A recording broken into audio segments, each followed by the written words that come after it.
Vamos ver.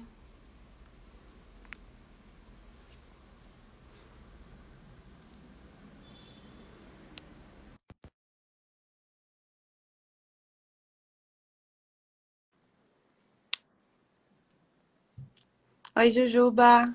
Ah, acho que agora foi. Ê, que bom, funcionou. Tava Tá me preocupada aqui. Tô te ouvindo. Gabi entrou também. Jaque Dias. Oi, pessoal. Bem-vindos à live. Ana, Sofia, Bebê, Mônica. A gente vai só dar uns minutinhos para poder começar de fato o assunto. Mas estamos super empolgados aqui. Vou apresentar a Ana. Bom, a Ana é defensora há mais. Já deu 15 anos, Ana? Ainda não. 12. 12. Tá bom, já são 12 anos da Defensoria Pública do Pará. Então, muitos desafios aí para contar pra gente. Atualmente, ela está no núcleo de violência doméstica. Melhor, né, Ana? Se apresenta aí pra gente, conta um pouquinho da tua história, para todo mundo aqui saber como você é incrível, como eu já sei. Olá, boa noite. A convite da Giovana, eu vim me apresentar e falar um pouquinho da Defensoria Pública, especificamente do Estado do Pará, porque a gente sabe que, ainda que a atuação da Defensoria tenha uma previsão constitucional, cada estado tem um tipo, né, de regulamentação própria. E eu achei interessante o perfil da Gil, que ela está tratando de aspectos profissionais, tanto da área acadêmica, quanto da área profissional, da área jurídica como um todo, né? E aí a gente conversando sobre que temas a gente poderia falar, eu acho que dá para fazer uma live bem leve, né? Tratando desses temas sem ser de uma maneira complexa, e nem difícil, porque embora no meu perfil tenha aí, eu acho que 30% de defensores, né, ou de gente que atua na área jurídica, e talvez no da Gil também, muita gente da área jurídica, a gente também lida com pessoas que, enfim, são de outras áreas que podem ter dúvidas ou interesse em saber um pouco de como ela tá, né, como é que tá a carreira dela hoje, né, conforme o perfil dela, e como funciona para atuação em concurso público, no meio acadêmico, e aí eu fico muito grata pelo convite. E hoje em dia eu já sou defensora pública, né, há 12 anos. Hoje em dia eu estou designada para atuar no Núcleo de Prevenção e Enfrentamento à Violência Doméstica e Familiar contra a Mulher, e, na verdade, violência de gênero, né, porque nós não atendemos só mulheres. E a gente está para bater um papinho aí sobre isso. É isso. Exatamente. E a gente tem vários temas para falar, então a gente vai falar um pouquinho só para dar aí um overview para vocês e também para deixar vocês curiosos e participarem da live até o fim. Então a gente vai falar sobre o tema do Enem, como que acontece, como é que funciona o núcleo da Defensoria de Violência Doméstica, quais são os casos, os principais casos que a Ana vê, como que acontece, qual seria uma solução para tudo isso. A gente também vai tratar sobre a carreira no serviço público, vamos falar sobre mestrado, doutorado no serviço público, para quem é concursado, para quem está aí querendo fazer concurso. Então, fiquem ligados, vão ter vários tópicos super interessantes, né, por aqui. Vamos começar, então, a nossa live oficialmente. Estamos agora com 13 pessoas acompanhando. Muito obrigada a todo mundo que está participando. É muito bom tê-los todos por aqui. E vamos começar, Ana. Mas o que é um defensor público? O que é que você faz, assim? Que a gente, quem é do direito a gente sabe, etc. Às vezes, no melhor dos casos, sim, eu nem sempre. Mas eu sei que muita gente pode ter curiosidade de não saber o que que um defensor público faz de fato. Então me conta, o que é um defensor público? Tá. Em termos formais, né, a Constituição ela prevê no artigo 134 a Defensoria Pública como uma função essencial à justiça, né, dando a atribuição de orientação jurídica e defesa aos necessitados. E aí é muito amplo, né, esse conceito para quem não é do mundo jurídico de entender qual é a função do defensor. Você vai ouvir numa linguagem muito simples e de uma pessoa leiga, que a Defensoria Pública ela defende criminosos. Você vai ouvir que a Defensoria Pública ela tem uma atuação voltada para as pessoas mais necessitadas. E quem seriam essas pessoas necessitadas, né? Hoje em dia, a Defensoria está ganhando um espaço muito maior do que ela tinha há 12 anos atrás, por exemplo, quando eu entrei na carreira de defensor público, né?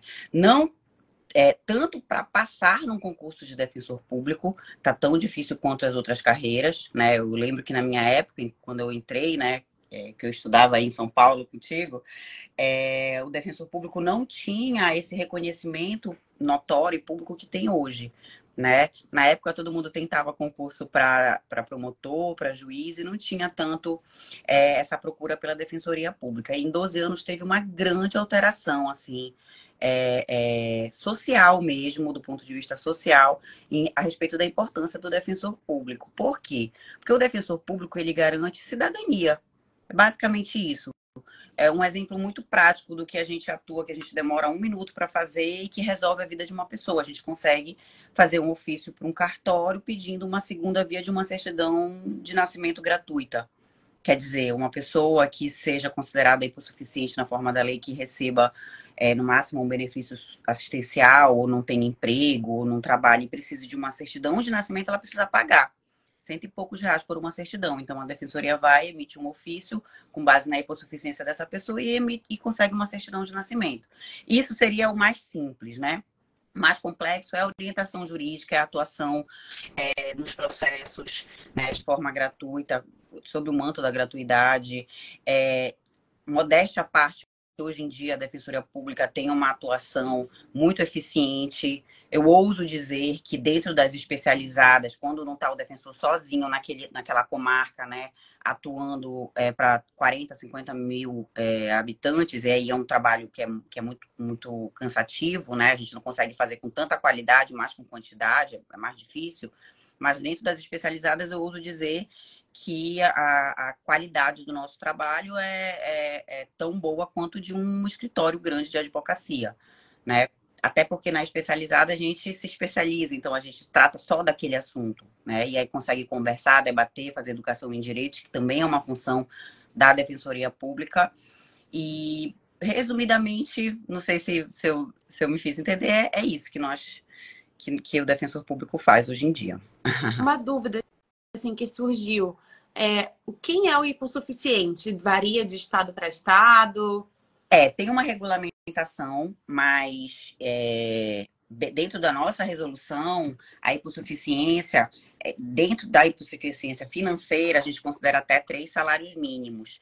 Mas, dependendo de qual é a demanda, a Defensoria Pública ela faz essa atuação. Por exemplo, dentro do núcleo de violência doméstica, a mulher ela pode estar dentro de uma situação, num casamento, em que eles têm muito patrimônio, eles têm muito dinheiro e tá tudo no nome do cara. E aí ela é hipossuficiente na forma da lei, tanto por conta da violência que ela sofre, quanto patrimonialmente falando, né? Por exemplo, um superendividamento no núcleo do consumidor, em que aquela pessoa ela tem um salário fixo, ela tem uma remuneração, mas ela está superendividada e não tem condições de arcar com o advogado, tendo em vista toda essa questão consumerista no qual ela está envolvida. Então, é caso a caso, mas a regra geral, hipossuficiente é aquela pessoa que recebe até 3 salários mínimos, né? A família, né? No núcleo familiar, e tem algumas situações específicas que a gente meio que deixa no subjetivo, né? Vai da análise do defensor, que diga-se, caso ele recuse o atendimento, ele precisa fazer um parecer de recusa para que seja destinado para outro defensor, e aí o outro defensor confirma ou não, né, essa hipossuficiência. Mas então ele não. Uma pessoa não tem que chegar lá demonstrando, tipo assim, com o carnê dela, tudo que ela recebe, algo assim. Tem. Assim, a autodeclaração dela de hipossuficiência, ela tem muita validade, inclusive no Poder Judiciário. Mas a gente sempre faz uma anamnese, né? Faz as perguntas direcionadas para ver se aquela pessoa é ou não hipossuficiente, até porque eu acho que é de conhecimento geral que não é o atendimento na defensoria ainda tem uma dificuldade de acesso, porque são muitas pessoas que precisam, e aquela pessoa que talvez não seja hipossuficiente, ela tira a vaga de uma pessoa que precise. Então, a gente tem que ter todo esse cuidado, então faz essa triagem para verificar a renda, verificar as condições, às vezes até o conhecimento técnico, né, da pessoa. Uhum. Nossa, muito, muito, muito interessante. Eu achei incrível também saber essas hipóteses que a gente não imagina, né? Da pessoa que está casada e não consegue ter acesso aos bens. Eu achava que realmente nessa situação meio que não tinha o que fazer.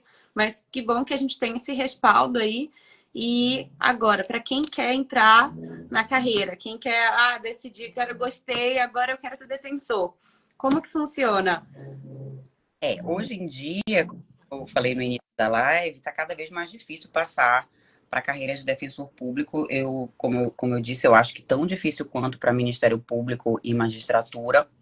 Primeiro, porque hoje em dia os concursos são muito direcionados, então tem uma preocupação das bancas, daquela pessoa que está prestando concurso para a Defensoria Pública, se ela é vocacionada para essa atuação.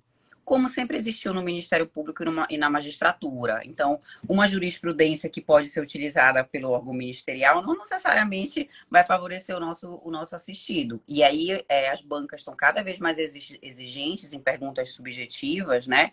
Nesse aspecto de saber se o candidato ele tem essa visão do social, né? Se ele tem essa visão em relação ao acusado que vai ser defendido pela Defensoria Pública, ou a mulher que vítima de violência, ou o acusado, né, do núcleo do homem na violência. E aí as perguntas são sempre nesse sentido, né, de vocação. E exige-se os 3 anos, né, de atividade jurídica, que não deixa de ser uma prática para que você consiga ter essa atuação, que na minha época era exigido, mas não era, ainda tinha uma flexibilidade, né? Agora não tem mais. E estudo, é um estudo muito direcionado. Hoje em dia eu te confesso que, como eu já estou há 12 anos na carreira, eu não sei te dizer se uma pessoa que vai prestar um concurso para magistratura e Ministério Público consegue. Se ela conseguir separar direitinho qual é o viés de cada um, talvez ela consiga fazer a prova. Senão, as pessoas que eu vejo passando em concurso são aquelas que querem defensoria e fazem defensoria no Brasil todo, né? E aí vão fazer os concursos em todos os estados e na Defensoria Federal, né? É importante destacar isso, que a gente tem tanto da Defensoria Federal como a dos estados. Então, se você está pensando em fazer concurso, fica ligado nisso, de prestar para todos os estados, para prestar para o federal. Muita gente pergunta até, inclusive, uma coisa interessante. Se eu faço estadual, eu não posso ir para outro estado, né? A priori, em regra, não posso. Teve uma decisão recente em relação à permuta da magistratura entre os estados, né? Mas isso ainda vai dar muito pano para manga.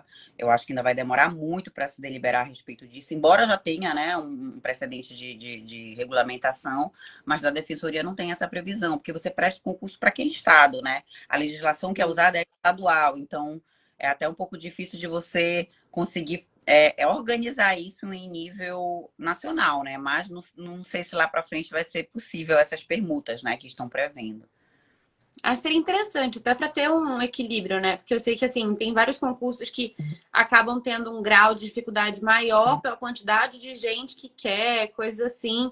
E, ó, pessoal, todo mundo que está participando, quem tiver dúvidas, quem tiver curiosidade sobre a carreira do defensor, mandem as perguntas aqui, a gente responde, tá? A gente está vendo todo mundo que está entrando, todo mundo que está aqui participando. E, bom, aqui no perfil a gente fala muito sobre a carreira acadêmica. Então, a gente fala sobre mestrado, doutorado, etc. E eu sei que para servidor público funciona de uma maneira diferente. No âmbito privado, a gente acaba conversando com os chefes, falando internamente no trabalho, para conseguir, e alguns escritórios, alguns lugares oferecem às vezes um subsídio ou algo para ali para ajudar a pessoa nesse estudo. Ou mesmo só liberar do horário para a pessoa poder estudar, ir para aula, etc. Como que funciona para o servidor público? Ele tem essa liberação, ele tem essa ajuda do governo para poder fazer um mestrado, um doutorado? Precisa ser um mestrado, doutorado, desculpa, muitas perguntas, mas precisa ser um mestrado, doutorado público ou pode ser um privado? Como que funciona? Tá, eu consigo te falar com propriedade em relação à Defensoria Pública, porque como é legislação estadual e a gente tem uma autonomia, né? O nosso conselho da Defensoria, existe um conselho da Defensoria Pública, o Conselho Superior, né? Em que tem os membros compostos tanto pelo defensor geral quanto pelos conselheiros eleitos, né? Que são os próprios defensores que elegem, e eles deliberam e criam resoluções específicas para, por exemplo, o estudo. Né? Vou dar o exemplo do estudo. Como é que funciona dentro da Defensoria Pública? Dentro da Defensoria Pública tem alguns requisitos que você consegue tanto se afastar, tá? Vamos supor que você queira fazer um mestrado fora ou um mestrado em outro estado. Existem alguns requisitos. Primeiro, você submeter a sua matéria, né, o seu tema, para que o conselho verifique se tem consonância com a matéria da Defensoria Pública. Né, que você vai conseguir atuar depois. Você tem que se comprometer a, depois que você voltar do mestrado, você volte a prestar serviço dentro da Defensoria Pública. Né? Porque para não acontecer eu vou fazer mestrado e não volto mais para essa exoneração e fiquei 2 anos, 1 ano afastada recebendo. Né? Então não pode. Tem um período assim que você tem que ficar ou não? Tem um período que você tem de devolução, né? Dentro do serviço.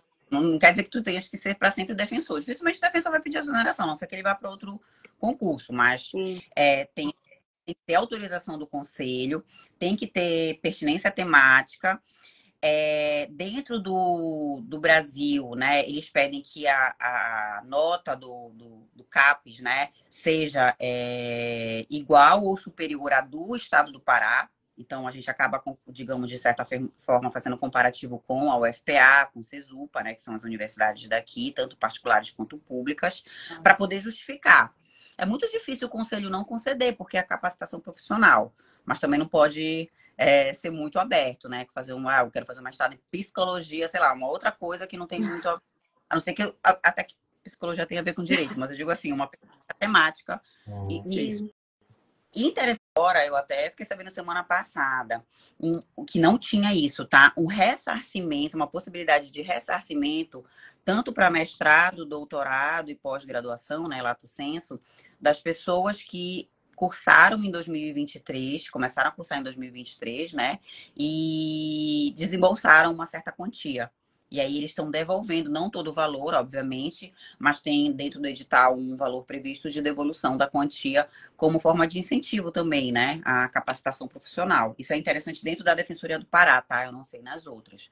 Mas então, é possível você se afastar, é possível que você tenha horário especial caso você faça um mestrado ou um doutorado no estado do Pará. Então, você pode ter horário especial e aí você tem que apresentar, né, o calendário de matérias, né? E de aulas para conseguir o horário especial.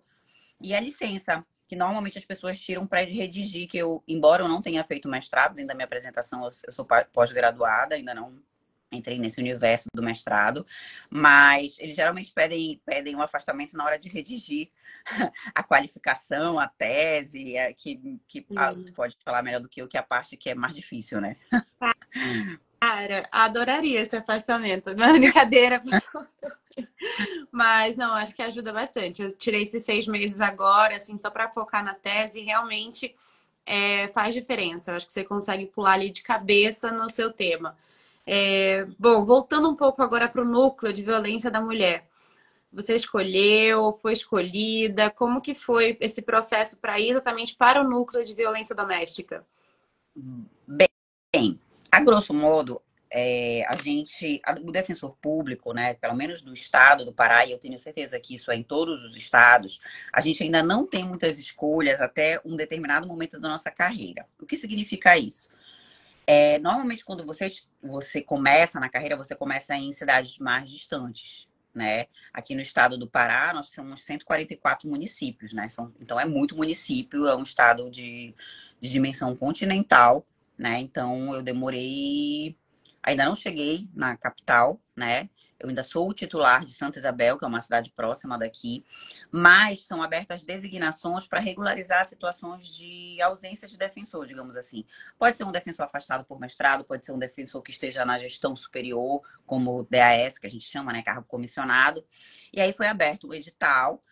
No edital que foi aberto para mim, tinha muitas opções, e dentro das minhas primeiras opções teve o núcleo de violência, tá? Aqui no estado do Pará, os núcleos especializados, eles funcionam mais nas comarcas que são maiores, né? Santarém, Belém, Acho que né, que já é travou. metropolitana. Não tem núcleo especializado nas cidades menores, né? E aí acaba que é um grande aprendizado, porque a gente especializa mesmo, né? A gente vai para uma realidade que é totalmente diferente da sua realidade dentro do município que você atua, porque você um comparativo muito assim genérico é o clínico geral, né? O defensor da atividade fim ali na cidade, na comarca que ele está sozinho, com 30, 40, 50 mil processos, ele é clínico geral, ele faz tudo. Ele faz criminal, ele faz civil, ele faz consumidor. E aí, quando você vem para a metropolitana, que foi o meu caso, você pode já especializar. Ou só família, ou só civil residual, ou direitos humanos, ou núcleo da moradia, ou consumidor, ou onde a gente está, onde eu estou hoje, né, que é o núcleo de enfrentamento e prevenção à violência de gênero. Muito legal. Não, eu achei incrível. Eu acho que eu aposto que tu aplicaste para direitos humanos e a violência e prevenção, quer dizer, prevenção da violência de gênero. Certeza. É, E fala. pode falar. Não, eu te confesso que no início, né, por mais que você já tenha muito tempo de defensoria, como eu já tenho 12 anos de defensoria, dá uma insegurança de você vir para um núcleo que você não é especializado, porque você precisa de um letramento, né? A gente chama de letramento de gênero. E eu não entrei no núcleo com esse letramento. Né? Eu não entrei. A gente tem uma noção dentro de um contexto muito de internet, do que a gente entende do que é violência, do que a gente acha que é violência, do que a gente vê, né? A gente vê também um núcleo mais conservador de colegas mesmo. E aqui, longe de mim fazer críticas políticas ou o que quer que seja, mas mais conservador, até mesmo na nossa criação, que quer que seja, que a gente acaba até dando opinião, às vezes, sem ter esse letramento, né? E quando você entra num núcleo desse, você tem que ter muito mais cuidado. Porque as mulheres que são atendidas pela gente são mulheres que sofrem violência no dia a dia, né? São mulheres que, para elas denunciarem, às vezes elas demoraram 30 anos num ambiente de violência. Então, a empatia, a sensibilidade é muito diferente de você dar uma opinião numa conversa de um De grupo de WhatsApp. barzinha, né? É, É. eu tem que ter muito cuidado. É óbvio que você erra, não vou dizer que não errei em algumas situações de, opa, pera lá, vamos recuar, né? Mas aí você vai aprimorando, né? Eu já vou fazer um ano, hoje em dia muito mais segura, né?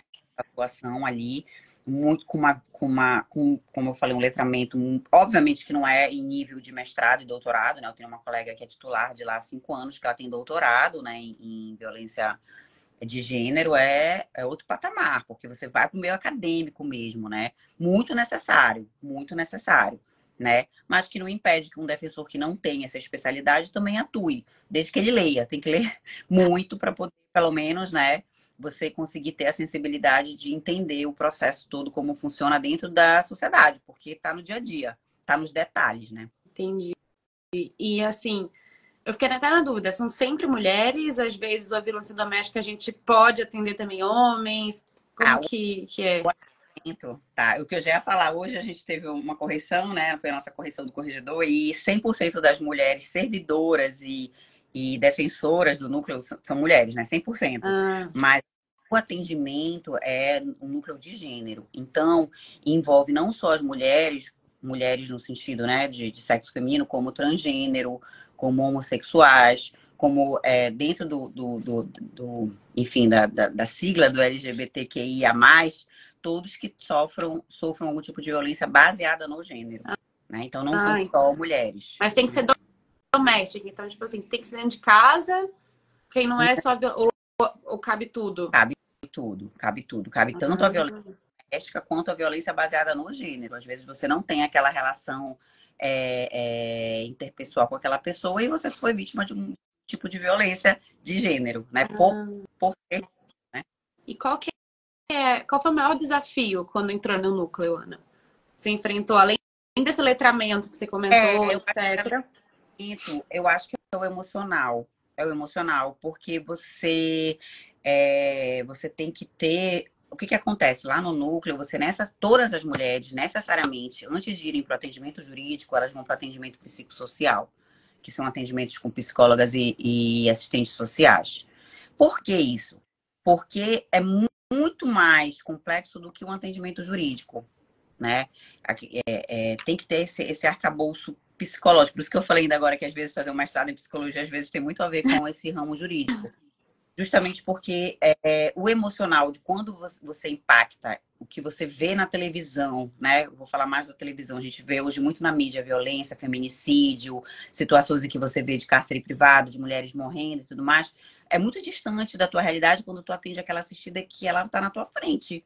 E ela fala, olha, eu tava apanhando a vida inteira, o cara tentou me matar, o que que eu faço? Eu dependo dele financeiramente, e como é que eu vou sair dessa casa e vou ficar sem nada? Como é que eu vou fazer com os meus filhos? Entendeu? E aí, esse emocional é o mais difícil no início, né? Como tu perguntaste no início, eu acho que é o letramento de gênero, de você ter essa sensibilidade, porque não é só a violência, e isso é importante falar, a violência ela não ocorre só entre o homem e a mulher numa relação conjugal.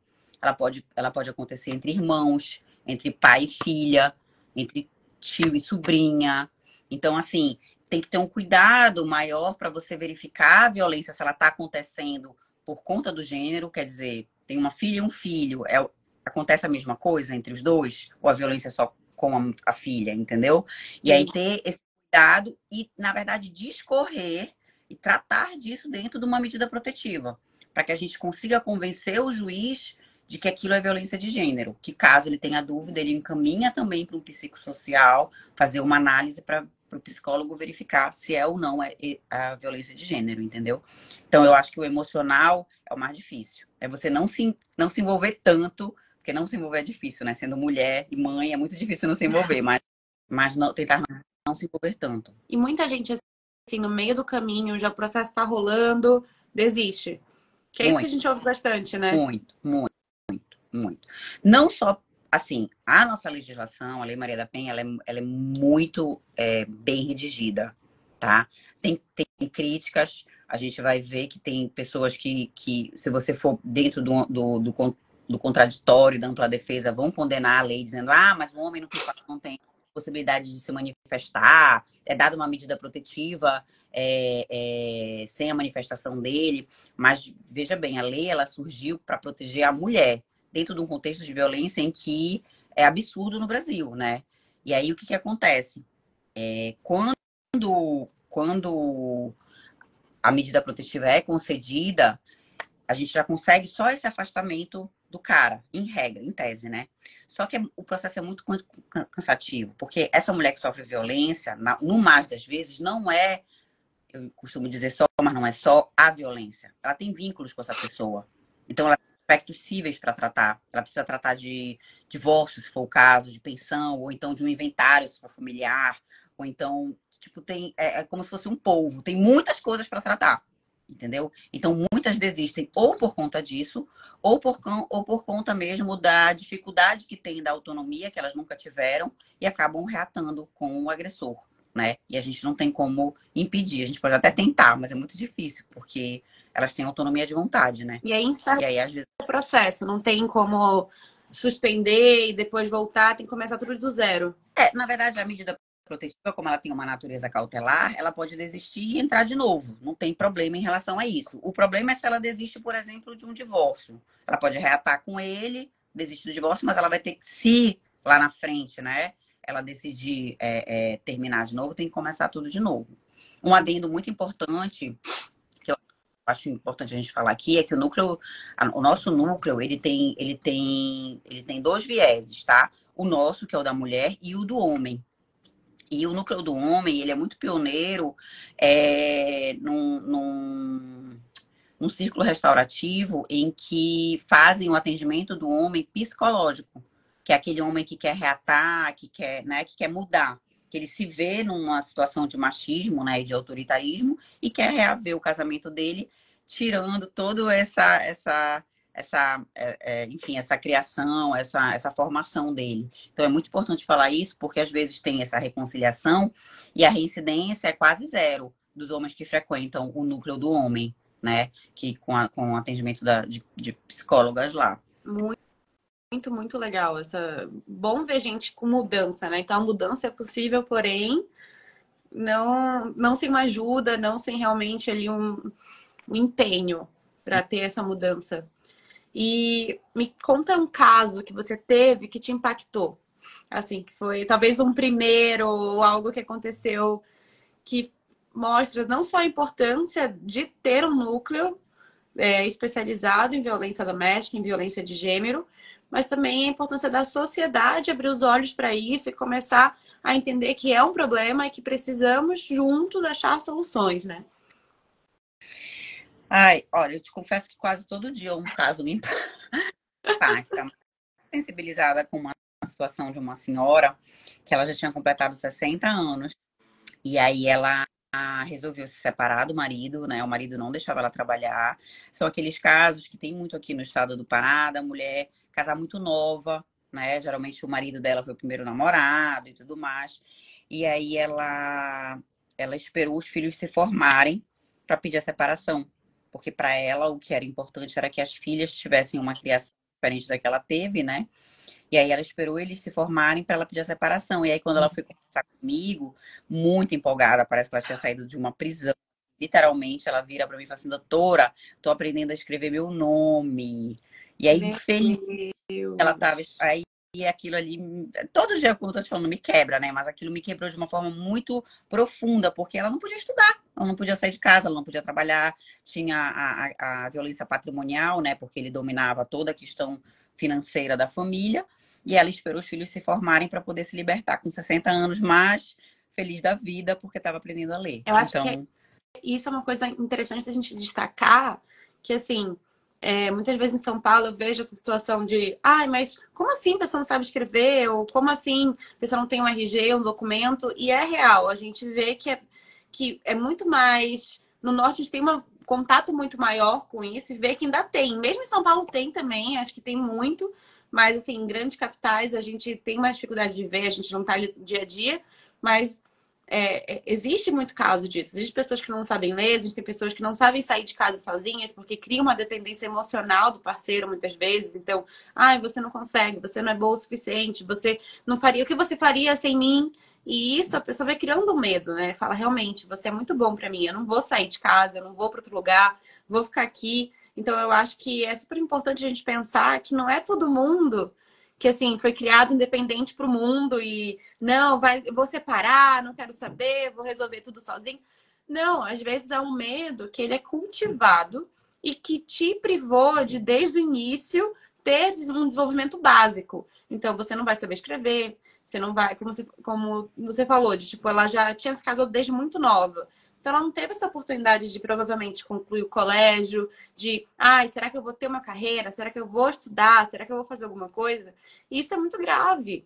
E a gente ainda tem situações assim hoje em dia. Inclusive, a gente teve o tema do Enem, que foi assim, uma super polêmica, eu achei super interessante. Acho que vieram mil pensamentos na minha cabeça. Eu até comentei contigo que eu pensei assim, que o enunciado em si, vou confessar que eu não gostei. Eu achei que foi um pouco confuso. Até eu teria olhado e falaria que, mas tem os textos de apoio, então eu acho que ficou algo mais claro quando você lê o texto de apoio. E é muito interessante que tantas pessoas estejam lendo sobre o assunto, estejam falando sobre isso, e que a gente possa ter uma discussão maior sobre o tema, né? Como um todo. E eu acho que, assim, esse trabalho invisível, ele tem muitas formas e ele atinge principalmente o gênero feminino. Então, eu queria pedir para você falar um pouquinho sobre o tema também para gente e como você vê isso no seu dia a dia no trabalho. o tema do Enem, assim, eu achei sensacional, fantástico, porque ele tem uma transversalidade absoluta com a violência de gênero, né? As pessoas, elas estão acostumadas, né, a achar que a violência contra a mulher, ela é física. Na verdade, a física, ainda que seja difícil, tá? E eu de maneira nenhuma menosprezo a violência física, ela é a mais fácil de comprovar. Porque ela deixa registro, ela deixa, né? Ela deixa hematoma, ela deixa corpo de delito para que você apure. E a violência psicológica, né? A violência patrimonial, o que seria a violência psicológica? É exatamente o que você falou agora. É, é, é, a incapacidade que a mulher sente de viver com autonomia, né? O cara que diz, você não vai ter capacidade de trabalhar, eu vou te dar mais filhos para você ficar cuidando de casa, você é uma ótima mãe. É uma forma de controle, né? Ela tem que decidir a respeito do corpo dela, a respeito de como ela vai constituir a família dela, né? Então, assim, tanto a violência psicológica quanto a violência patrimonial, que é essa de não deixar trabalhar, ela exerce um impacto muito grande na vida da mulher, né? Porque, enfim, o que acontece? Historicamente, nós fomos educadas, digamos assim, né? Para essa visão do lar, que está mudando, né? Tá mudando. Hoje em dia não tem mais isso, né? Até tem, né? A gente não pode falar nas relações mais conservadoras, né? Mas eu digo assim, eu, você, né? Outras defensoras, enfim, outras mestrandas e que estão na formação acadêmica, a gente tá com possibilidade de ter uma carreira. As nossas mães, né? De ter uma carreira. E aí, quando a gente tem uma carreira, o Enem fala um pouco disso, do trabalho invisível, que não é o da carreira, porque o da carreira a gente está concorrendo com os homens, ainda que a gente receba menos que eles, ainda que a gente não esteja exercendo lugares de poder tanto quanto eles, tá? A gente não tem só essa jornada, né? Porque eu quero trabalhar, mas eu também quero ter uma família, né? Eu também quero, nem todo mundo, mas pode ser. E se eu quiser ter uma família, eu que vou ter o filho, né? Porque é pelo menos de mim que vai sair. Se o cara tiver a responsabilidade dele dos 50% dele, o fluxo vai funcionar legal. Mas não é só a criança, né? É a questão de você ter o trabalho invisível, que normalmente é um cargo muito grande para a mulher, tanto de cuidar de filho, cuidar de casa, em relação a, por exemplo, o que foi dito no texto, aos cuidados com pessoas que tenham alguma limitação física. Geralmente o dever de cuidar é da filha. Pode ver, né? Se tem um idoso, quem é que cuida do idoso normalmente? É a filha, a mulher, né? Quem é que cuida normalmente? Ou é cuidadora até contratada, né? Pode ser contratada. Porque essa pessoa que foi contratada, ela passa o dia como cuidadora, mas ela tem que voltar para casa dela, ela vai ter que cuidar das coisas da casa dela. Então, geralmente, a mulher está nessa invisibilidade, que é um trabalho não remunerado e que é muito custoso, é muito cansativo. É muito cansativo. Quando você para pensar assim, poxa, que legal, né? Agora a gente tem possibilidade de fazer o mestrado, nossos pais nos proporcionaram um mestrado, um doutorado, uma autonomia, e aí a gente tem a nossa casa, e aí quando você casa, né, ou tem um companheiro, o fluxo tem que funcionar. O fluxo tem que funcionar. Se ele tiver uma criação mais progressista, em que ele participe, ótimo, né? Mas e se não tiver? Porque a comida tem que estar servida, né? A roupa tem que estar limpa. Eu pego muitos casos e eu chamo, a gente tem o costume de chamar os homens para as mediações para tratar disso. O que acontece? E eu estou falando de uma realidade que a gente nem tem muito o poder de falar, porque é uma realidade que a gente teve a oportunidade de trabalhar e estudar. Mas nessas situações em que essas mulheres têm esse cuidado, né, dentro de casa, em que elas são responsáveis, como a gente chama, do lar, né? Então, a rigor, elas não colocaram o dinheiro dentro de casa. Por quê? Porque elas nunca foram remuneradas pelo que elas fizeram, né? Então, quando chega na hora da separação, eles viram para elas e falam: não, eu que trabalhei, eu que coloquei dinheiro dentro de casa, tu não tem direito a nada, tu não fizeste nada. E aí a gente chama ele e fala: ei, vem cá, bora conversar aqui, né? Quem foi, como é que tu saiu? Tu saia todo amarratado para o teu trabalho? Tu ficava sem tomar café, entendeu? Eu E vi aí um a gente... meme esses dias que foi a mulher, a esposa mandou uma quentinha. Ele tinha reclamado, falando que ela não fazia nada. Daí ela manda uma quentinha com arroz, feijão, ovo, tudo cru. E fala: não faço nada, então se vira. E eu achei assim, brilhante. É muito isso, né? É aquela coisa, até filho, quando sai de casa e fala assim: gente, mas como assim? A louça não se lava, a roupa não vai ser lavada sozinha, não vai ser passada, porque tem alguém ali fazendo isso. E geralmente, sim, é uma mulher que está assumindo aquele papel. Eu acho que é o esperado também, né? A gente tem a construção histórica aí daquela entrega do pai para o marido. Então, você passa a esposa, você passa a filha para o marido, para ele vai tomar conta dela e ela vai ali passar a desenvolver aquele trabalho de casa. Então, eu acho que hoje em dia está mudando, tá tendo uma discussão sobre o tema, que é o primeiro passo para a gente conseguir ter uma mudança efetiva. Mas eu sinto que hoje em dia tem uma pressão muito grande na mulher. Então, antes você tinha que ser, você tem que cuidar bem da casa e ser uma boa mãe e uma boa esposa. Hoje em dia você tem que cuidar da casa, você tem que ser uma boa mãe, uma boa esposa e você também tem que ser uma profissional incrível, você também tem que ter um trabalho, você também tem que estar ali ralando o dia inteiro, não sei o que, businesswoman. E, cara, isso cansa. Eu acho que, assim, é muito esgotante hoje a pressão da mulher. A gente tá ali diariamente batalhando para conseguir estar realmente nessa disputa e por um lugar no cenário de trabalho. E, ao mesmo tempo, a gente também tem ali aqueles desejos que podem ser seus ou podem ter sido implantados em você ali na criação de, ok, mas e aí? E a outra parte? A parte de ter filhos, a parte de família, a parte de conciliar toda essa vida e também o emprego. E eu acho, assim, principalmente na área do direito, o que eu sinto muito das mulheres é você se tornar mais fechada. É você assumir quase que uma postura mais masculina para poder fazer valer o que você está dizendo. Então você tem que ser dura, você tem que ser grossa, porque senão não vão te respeitar e não vão falar, ai, gente, é só mais uma garota falando alguma coisa aí. Então eu acho que isso é um ponto super importante. Na defensoria, você sente que teve um preconceito, que teve uma dificuldade quando você entrou? Eu sei que quando tu entraste, tinha 26 anos, super novinha, assim. Eu imagino como que foi a reação dos outros e até dos próprios, como que fala o termo técnico? Defendidos? Assistidos, os próprios assistidos.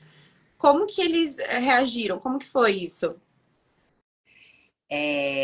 Só fazendo um parêntese para a gente encerrar o tema do Enem, o fato disso ter sido tratado para os adolescentes, que a maioria do público é adolescente, para mim foi fenomenal. Porque se não sabiam, agora pelo menos eles sabem do que se trata, a ponto de olhar para, né, o ambiente feminino dos quais eles vivem, para, opa, o que é economia de cuidado, né? O que é esse trabalho não remunerado e invisível da mulher. Em relação a também ao tema do Enem, eu queria só fazer uma frase que eu vi muito nas redes sociais, e eu tenho o livro dela, e é fenomenal, super indico, que é da Silvia Frederici, que ela fala, né? O que eles chamam de amor, nós chamamos de trabalho não remunerado. E é exatamente isso, né? A gente está ocupando alguns espaços agora, que não é só esse, né, do invisível, e de fato, entrando agora no mercado de trabalho de novo. É óbvio, isso aí eu tive que perceber na terapia, não foi assim de uma maneira muito visível, que eu usei máscaras para poder me impor. Eu entrei, na verdade, não foi com 26, eu passei com 26, mas eu entrei com 28, né? Porque demoraram para me chamar. E aí, eu lembro direitinho que eu estava na comarca de Salinas e dia de sexta-feira eu usava calça jeans. Gente, esquece. Se eu usasse calça jeans com 28 anos, que sexta-feira normalmente é um dia mais despojado, um dia que não tem audiência. Nós perguntava, não quero falar com a estagiária, eu quero falar com a defensora. Teve uma situação de um senhor que foi super hostil, porque ele não acreditava que eu era defensora, né? E aí eu tinha que me impor. E aí não tem como você não se impor. Até o meu tom de voz hoje em dia, se for parar para ver, é muito difícil de você voltar atrás, né? Depois de 12 anos, você voltar. Eu tenho até um problema hoje em dia que eu faço pós, né, em educação positiva, e é muito engraçado em relação ao meu filho. Eu tenho um filho de 3 anos, que ele pergunta assim, mamãe, você tá brigando comigo? Não, filho, desculpa, é a voz da mamãe que tá um pouco alta e grossa. Por quê? Eu imputo totalmente ao meu início de carreira, totalmente. Porque imagina uma defensora de 28 anos fazendo júri, tendo que atuar sozinha numa comarca e ser respeitada enquanto mulher e jovem, entendeu? E aí você vai criando as máscaras para se impor, né? Então é o jeito de vestir, o jeito de falar, a forma de falar. E aí no Hoffman, né, quando eu fiz lá, eles falaram, por que você fala assim desse jeito, né? É para assustar, para assustar. Não deixa de ser, né? E acaba que isso reverbera até hoje. Eu tenho que ficar me justificando pro meu filho. Não, meu filho, desculpa, é o tom de voz da mamãe que eu vou tentar baixar um pouquinho e não falar tão forte, né? Porque acaba que fica mais suave, né? É imponente. Que aí acaba confundindo com uma comunicação que a gente chama de comunicação violenta, que não é legal, né? Dentro da criação, né? Da educação positiva, é péssimo. E aí, enfim, são os traumas que a gente vai tentando remediar aí. Mas Faz parte. Eu acho que eu senti isso quando eu me formei, eu fui fazer teatro. Porque eu falei assim, gente, eu não aguento mais, eu tô muito fechada. E eu era muito alegre, muito tipo, etc. E aí e quando eu terminei, eu me vi uma pessoa ranzinhos, assim, eu não queria, eu ficava, sabe, cara fechada, não sei o que, não sei o que. Eu falei, não, eu quero voltar a ter um pouco de alegria. E eu acho que, mas ainda assim, até hoje eu percebo isso. Eu percebo assim, você vai numa reunião, você já fecha a cara, já coloca o óculos, já fica mais distante, porque você não quer essa proximidade que pode ser confundida muitas vezes também. Tem essa questão. Tem uma colega defensora que ela uma vez falou pra mim, ela falou assim, nossa, tu te veste tão sério, eu te acho tão distante, que eu tenho até constrangimento de chegar perto de ti. Eu falei, gente do céu, isso já tem uns 2 anos isso. Eu falei, meu Deus, eu ainda estou com essa imagem, né? Mas acaba sendo uma máscara, né? Uma máscara para você impor respeito. Porque já tiveram situações que eu falei a mesma coisa que um defensor homem falou e eu não tive credibilidade. Então, assim, faz toda a diferença, entendeu? Faz toda a diferença o fato de você ser mulher e dentro do ambiente do serviço público isso acontece. E você tem que também não levar, não pessoalizar, entendeu? Eu não pessoalizo porque é dentro de uma criação machista mesmo. Então acaba que é uma construção, né? É uma construção. A gente tem que debater, tem que tratar disso para conseguir, enfim, ser respeitado, né? Mas eu acho que está melhorando. O núcleo é só de mulheres defensoras, também tem homens. Não, tem um titular homem, que é o doutor Fábio. Ele é titular, só que ele está afastado. E aí hoje o núcleo inteiro tinha o Felipe, que ele até entrou aqui. O Felipe era um assessor lá, um servidor, mas também nos abandonou. Felipe, se estiver na live, manda um comentário aí, viu? Eu acho que ele já saiu. E agora é o núcleo 100% mulher, 100% feminino. Entendi. Mas o atendimento, você acha que ajuda a ser mais de feminino? Acho que isso depende muito daquilo que eu te falei, da forma da abordagem do letramento de gênero. Por exemplo, o Felipe, que era assessor nosso lá, ele era, nossa, adorado pelas assistidas, porque a abordagem dele era uma abordagem humanizada. Então, ainda que num primeiro momento pudesse ter essa sensação de constrangimento pela mulher, a gente conseguia, depois, num segundo momento, já suavizar, entendeu? Mas o atendimento pelo público feminino para as mulheres que são vítimas de violência, elas ficam muito mais à vontade. Acho sem que dúvida. dá mais tranquilidade, né? Outra pessoa. É porque são situações que são muito, muito pesadas, entendeu? E aí envolve, às vezes, muito a questão de violência sexual. E aí a mulher fica mais à vontade de conversar com outra mulher, né, para tratar disso. Eu não estou dizendo que todas as mulheres têm essa sensibilidade, tá? Porque você pode pegar uma mulher que não tem a sensibilidade numa situação dessa. Porque o machismo com certeza. É com os homens, né? Tem mulheres que são mais. Eu acho que era até um tema importante, falar um pouco da sororidade feminina. Ó, uma pergunta aqui da Rossana. Os homens ficam amedrontados por ser somente mulheres no núcleo de atendimento? Não, porque a gente quase não atende homem. Eu acho que ela quis dizer os outros defensores, tá? Tipo, o resto do pessoal. Não, acho que não. Porque, como é um núcleo especializado, o que acontece? Quando não tem a violência, ou, por exemplo, se tiver a violência de gênero e tiver que a gente entra com a ação principal, tá? Só para explicar. Vamos supor, a gente está atuando na medida protetiva e a gente entra com a ação principal de família, uma ação de divórcio, guarda e tudo mais. Quando é na hora do acompanhamento, que é o quê? Contestar e fazer as audiências, é o núcleo da família. Não é o nosso núcleo. O núcleo da família tem mulheres. Então, aquele assistido que vai ser atendido, ele pode ser atendido por homem ou mulher no núcleo da família. Entendeu? Eu não acho que tenha esse. Acho que tem. Já aconteceu, e já aconteceu comigo, de existirem tentativas de acordo, coisa que a gente até não tá. Eu, particularmente, não tenho mais feito, tentativas de acordo em que os homens não dão credibilidade porque a gente está falando. E aí, como não tem acordo, eu libero ele e entro com ação para ela. Entendeu? Mas acordo, tipo assim, não, olha, então vai ser separação ou algo assim? A gente não faz acordo nas medidas protetivas, tá? Porque isso não se negocia a questão da violência. Mas, às vezes, a gente chama para mediar, para resolver a questão dos alimentos, da guarda, entendeu? Entendi. Muitos fazem acordo e querem resolver logo. Muitos não. Então, depende muito da situação. Entendi. E voltando para o tema da sororidade feminina que a gente estava falando. Sim, eu acho que hoje E foi uma coisa que eu aprendi. Não era algo que eu via sempre. Eu acho que a gente cresce com uma competitividade inserida entre as mulheres. Então, a gente fica competindo, geralmente. Mas fulana faz isso, fulana faz aquilo, etc. E eu fui percebendo e aprendendo que não, que a gente tem que se acolher, que a gente tem que se entender, que a gente tem que se ajudar. E eu vi isso começando a mudar, inclusive num filme que eu vi esses tempos, que eu não vou me lembrar o nome, que é assim, não está convidada para o meu bar mitzvah, que é uma menina que ela tem a melhor amiga dela do colégio, e o que acontece? A melhor amiga dela fica com um garotinho que ela gosta. E, gente, essa é uma história clássica, assim, muita gente passou por isso, todo mundo teve uma amiga que aconteceu isso, algo parecido. E o que eu achei muito legal do filme é que não foi tipo, você é isso, você é aquilo. Foi tipo, cara, você é um babaca. Você sabia que a minha amiga tava afim de você, a amiga se sentiu coagida a dizer pra outra que também tava afim dele, porque assim, o colégio inteiro era afim dele. Daí a outra ficou coagida de dizer isso.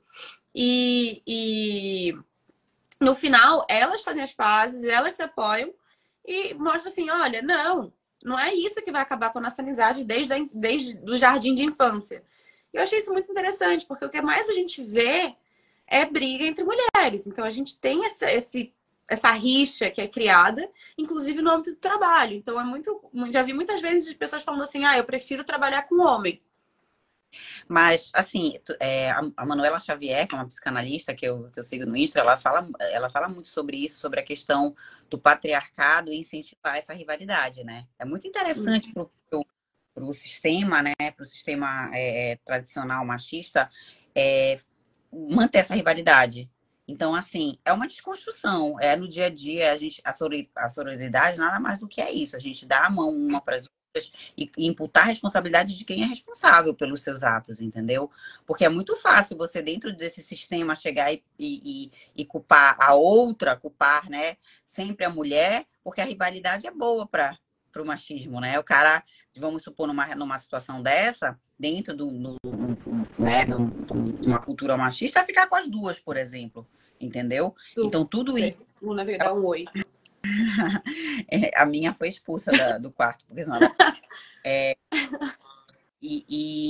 Então, eu acho que nada mais do que a gente entrar no debate de justamente uma apoiar a outra, entendeu? Dentro desse sistema que é muito feito para essa rivalidade feminina, né? Essa rivalidade feminina, ela nada mais alimenta do que o machismo, de descredibilizar a mulher, de descaracterizar e dar qualidades negativas para a mulher, entendeu? Então, assim, isso tudo faz com que o sistema funcione do jeito que prejudica as mulheres.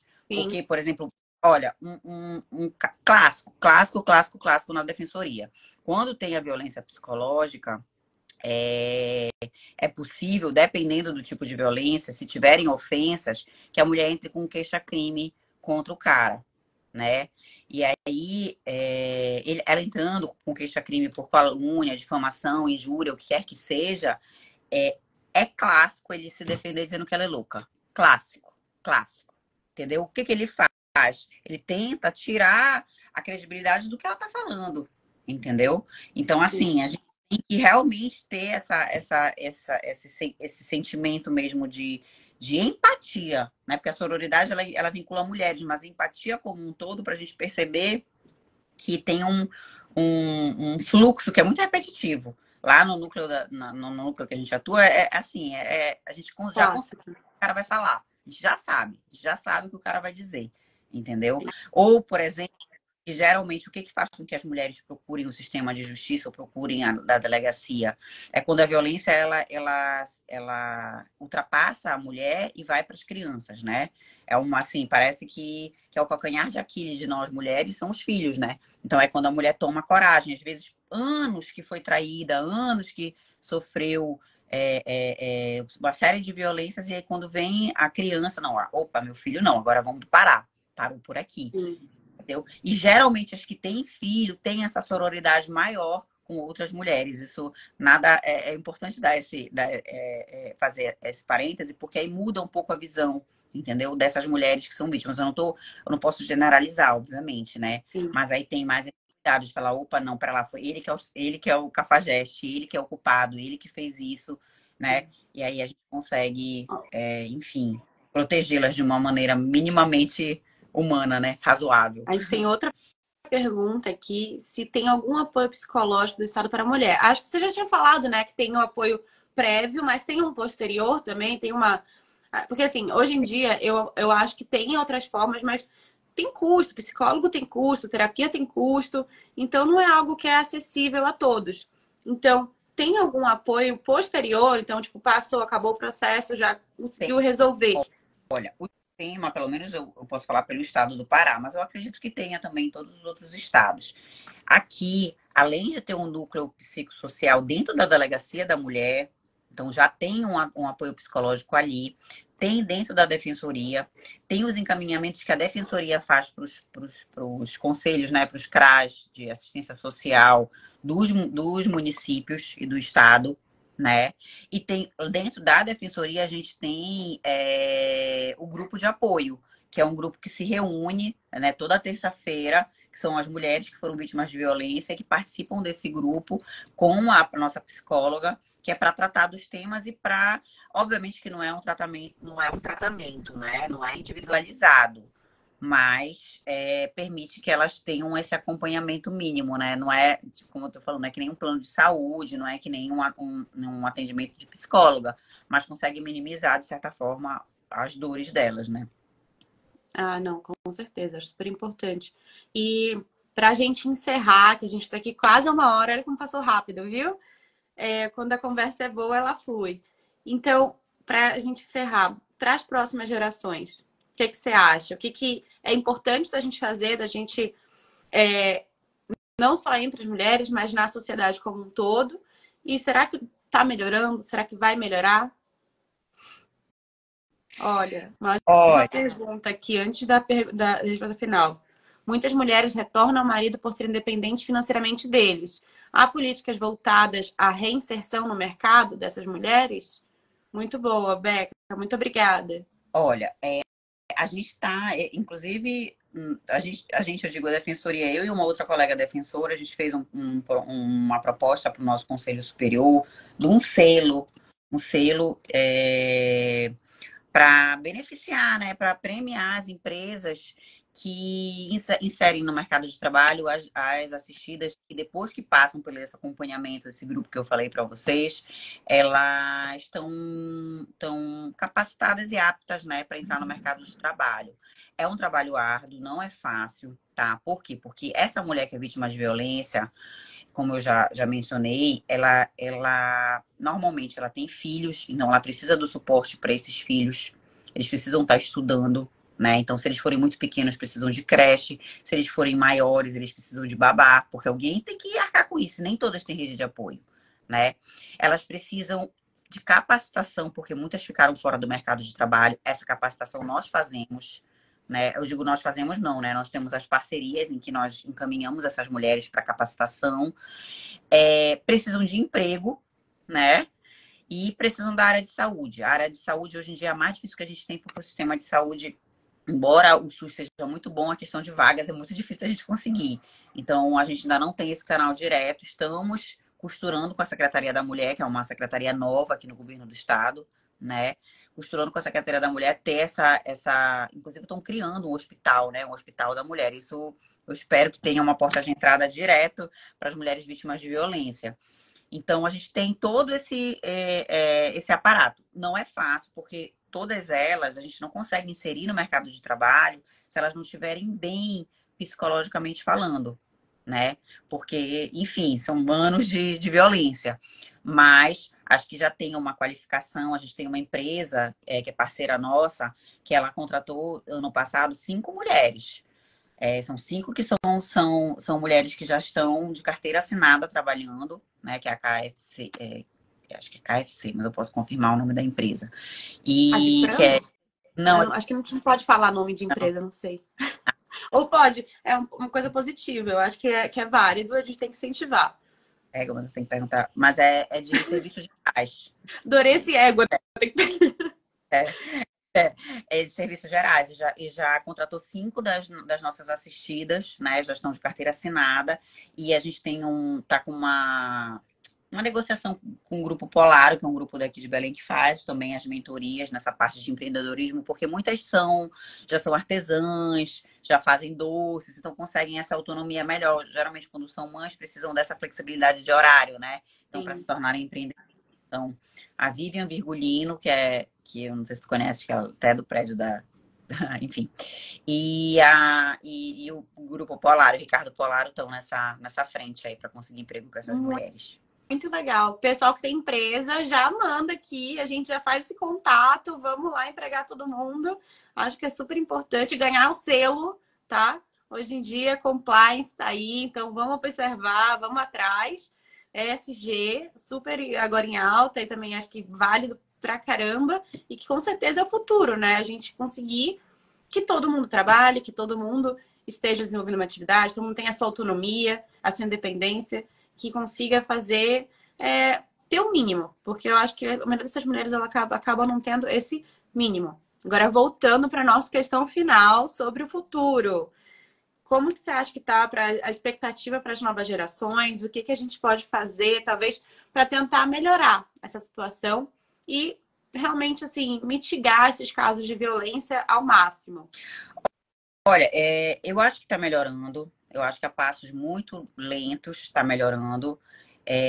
Acho que a mídia tem um papel fundamental nisso, tá? Porque a gente tem visto todos os dias, tanto nas redes sociais quanto na mídia mesmo, na imprensa, aqui, pelo menos, tanto em rede nacional quanto local, falando de casos de violência, tratando do tema. É um tema que dá engajamento e não é à toa, porque as pessoas. O que acontece? As pessoas sofrem violência dentro das suas casas, né? Então, o tema sendo abordado para que elas tomem conhecimento do que é violência, porque até para você se identificar numa situação de violência é difícil, né? Então, eu acho que está melhorando. Não acho que seja para nossa geração. Acho que a tua geração é uma depois da minha ainda. Não posso dizer que tu é da mesma geração que eu, embora eu pareça muito jovem, mas eu acho que a geração talvez do meu filho, a gente já tenha uma alteração assim, uma mudança de mentalidade e de valorização, tanto da mulher no mercado de trabalho, quanto de respeito, né, a esse trabalho invisível da mulher. E a gente continua sendo um dos países que mais mata, né? Isso mata mulheres, né? Enfim, decorrentes desse tipo de violência por conta do gênero. E a gente tem um problema estrutural que a Lei Maria da Penha ela não foi uma reunião da sociedade falando, queremos proteção das mulheres. Foi uma punição ao governo brasileiro. Então, quando vem uma cultura de cima para baixo, é mais difícil de você incutir dentro da cultura, né, enfim, do local, do país. Então, eu acho que tem que ser aos poucos e tem que ser na criação dos filhos e filhas. Eu acho que são as futuras gerações que a gente consegue, mas está melhorando. Só da gente ter tratado disso num tema do Enem com 3 milhões de pessoas inscritas, eu acho que já é uma grande, né? Já é um grande avanço, né? Porque Fez uma diferença em relação ao Ben. O Ben é o filho da Ana e aí ele tem 3 aninhos, então assim, nota isso na escola, nota essa diferença ali, talvez nas reuniões de pais, coisas assim? Não, ainda não, porque eu acho que é um tema que é muito sensível, né? Eu converso sobre essa questão da gente entrar nas empresas, porque a gente faz educação de direito nas empresas. Então, tem o nosso núcleo especificamente, a gente tem como atribuição fazer essa educação em direito, tratar do tema. E a gente tem que tratar desse tema de uma forma leve, né? E de conscientização dentro do que é o dia a dia, né? Dentro de como você educa o seu filho para não ter essa diferença de gênero, de só a menina limpar a casa e o menino brincar de videogame, né? Tem uns slides que são maravilhosos do Núcleo de Violência Doméstica de Brasília, que eles fazem essa educação em direitos dentro das escolas. É fenomenal, porque eles fazem um videozinho exatamente isso, dizendo, olha, quando você cria um menino e uma menina, dizendo que a menina ela tem que ser obediente, ela tem que ficar de perninha cruzada, ela não pode usar saia e o menino pode fazer tudo, você já está fazendo uma diferença de gênero. E quando você faz uma diferença de gênero, e vejam bem, eu não estou falando que é para ser assim totalmente o oposto, falar, todo mundo pode tudo. Não é isso. Mas é de você mostrar que só essa diferença do menino não lavar uma louça e a menina lavar, você tá dando atribuições diferentes e que vão fazer, e que vai fazer total diferença lá na frente. Acho Né? muito Na hora. claro nos brinquedos até, né? Tipo, a menina vai ganhar a mini cozinha, vai ganhar a neném. Eu gostei no filme da Barbie que começa com ela assim quebrando, em referência ao filme de 2000. Qual era aquele filme? Não lembro. Mas é um filme super famoso, clássico, etc. Que ela pega a Barbie, ela pega a boneca, né? Que era um bebê, quebra para substituir pela Barbie. Eu acho isso muito interessante, que é aquele momento que você deixou de incentivar ali de ter o neném, de cuidar da casa, da cozinha, etc. E ter mais essa outra pegada. Eles falam isso, você pode ser tudo, você pode conseguir tudo. Ainda não é a nossa realidade, ainda não é o mundo perfeito, mas eu acho que a gente está caminhando, a gente está começando a falar sobre o tema. Eu acho que essa live, assim, a gente vai estar gravada, inclusive, o pessoal está gravando, a gente vai publicar no YouTube, eu acho que vai ajudar muitas pessoas. Inclusive, tem um canal de denúncia para violência doméstica, tem essa nacional, local. 0, né? É um 80 que você, deixa eu só confirmar aqui, é um 80 e você pode ir para as defensorias, para as delegacias especializadas e para a defensoria, né? Tanto para a defensoria a gente tem um núcleo a gente tem um setor da defensoria dentro da delegacia. É um 80, você diz que é um 80. Tem aqui em Belém, né? No caso, tem o Patrulha Maria da Penha, que é quando você pode pedir o auxílio para que o juiz dê o auxílio de força policial, que é um carrinho da Polícia Militar, que passa pela frente das casas em que as mulheres estão sendo monitoradas, né? Justamente para essas situações em que o vizinho sabe que aquela mulher sofre violência, e aí ela já pediu uma medida protetiva à patrulha para se resguardar que aquele cara não procure ela. Ou ele tá Né? rondando a casa, coisas assim. Da casa, exatamente. E as delegacias também, quando não tem especializadas nos interiores, você pode ir na delegacia geral, né? Eu acho que essa questão do futuro, mais importante é o exercício das mulheres em cargos de poder, tá mudando um pouco essa mentalidade quando você coloca políticas, né?